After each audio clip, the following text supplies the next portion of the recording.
আসসালামু আলাইকুম। ধরেন আপনি মারা গেছেন। আপনার বাড়িতে আপনার মারা যাওয়া নিয়ে অনেক মানুষ এসছে। মসজিদে এলান হয়ে গেছে, এই ব্যক্তি আজকে ইন্তেকাল করেছে, তার জানাজা এমন সময়। আপনি দেখছেন সব কিছু, কিন্তু কিছু বলতে পারছেন না। আপনার দেহটিকে নিয়ে যখন তারা গোসল দিল, তখন আপনি ভাবছেন, এরা আমার সাথে কি করছে? আপনি কিছু ভেবে উঠতে পারছেন না। তারপরে যখন আপনাকে গোসল দেওয়ার পরে লাস্টে কি তোমার দেহটাকে খাটিয়ার উপরে তুলেছে, তারপরে খাটিয়ার উপরে শোয়ানো হলো আপনার লাশটিকে। তখন সবাই ভাবছে, না, আপনাকে কাফন দেওয়া হলো। কাফন দেওয়ার পরে আপনার লাশটিকে নিয়ে খাটিয়ার উপরে তোলা হলো। অনেক মানুষ গোল হয়ে আপনাকে দেখছে। আপনি ভাবছেন, এরা আমার দিকে তাকিয়ে আছে কেন? কিছু বুঝতে পারছেন না। যখন আপনার লাশটিকে নিয়ে 4জন মানুষ কাঁধে করে বয়ে নিয়ে যাচ্ছে, আপনার বাড়ি থেকে হয়তো কবরস্থানটি 3 থেকে 4 মিনিটের রাস্তা। আপনাকে নিয়ে যাওয়া হলো। আপনার লাশের পিছনে বহু মানুষ। আপনি ভাবছেন, তারা আমার সাথে আসছে কেন? তারা আমার কি করবে? আপনাকে নিয়ে যাওয়া হলো কবরস্থানে। তারপরে আপনার কবরটিতে আপনাকে শুয়ে দেওয়া হলো।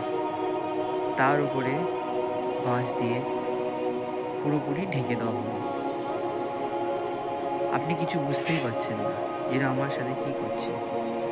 আপনাকে কবর দেওয়ার পরে সবাই যখন মুঠো মুঠো মাটি দিয়ে আপনার কবরের উপরে দিল, দেওয়া হয়ে গেল। তারপরে যখন আপনাকে রেখে সবাই চলে গেল, আপনি বড্ড একা হয়ে যাবেন।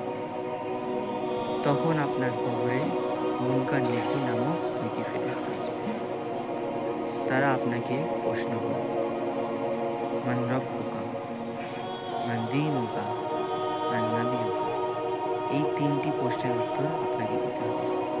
আপনি যদি ইমানদার হন, এই প্রশ্নের উত্তর দিয়ে দেবেন। আপনি যদি দুনিয়াতে ভালো কাজ করেন, এই প্রশ্নের উত্তর দিতে পারবেন। যদি খারাপ কাজ করেন, তখন আপনি কবরের প্রথম মঞ্জিলে যদি ধরা পড়ে যান, আপনার আরও অনেক কিছু বাকি আছে। আর যদি আপনি প্রথম মঞ্জিল কবরটাতে 3টি প্রশ্নের উত্তর সঠিকভাবে দেন, তাহলে আপনি সব রাস্তা আপনার জন্য পরিষ্কার। তাই তোমাদের বলি, ভালো হয়ে যাও, ভালো থেকো, ভালো হয়ে যাও, আল্লাহর রাস্তায় ফিরে এসো, আল্লাহর রাস্তায় ফিরে এসো।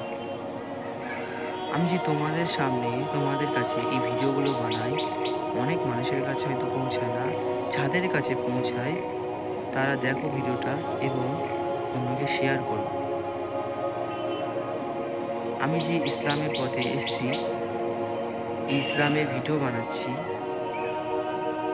এতে আমার ফায়দা কতটা হচ্ছে সেটা আল্লাহই ভালো জানে। কিন্তু তোমাদেরকে বলছি ইসলামের কিছু জ্ঞান সম্পর্কে, কিছু কথা তোমাদেরই বলি, যাতে তোমরা নিজেদের পথচারী থেকে, খারাপ কাজ থেকে ভালো কাজের দিকে আসো।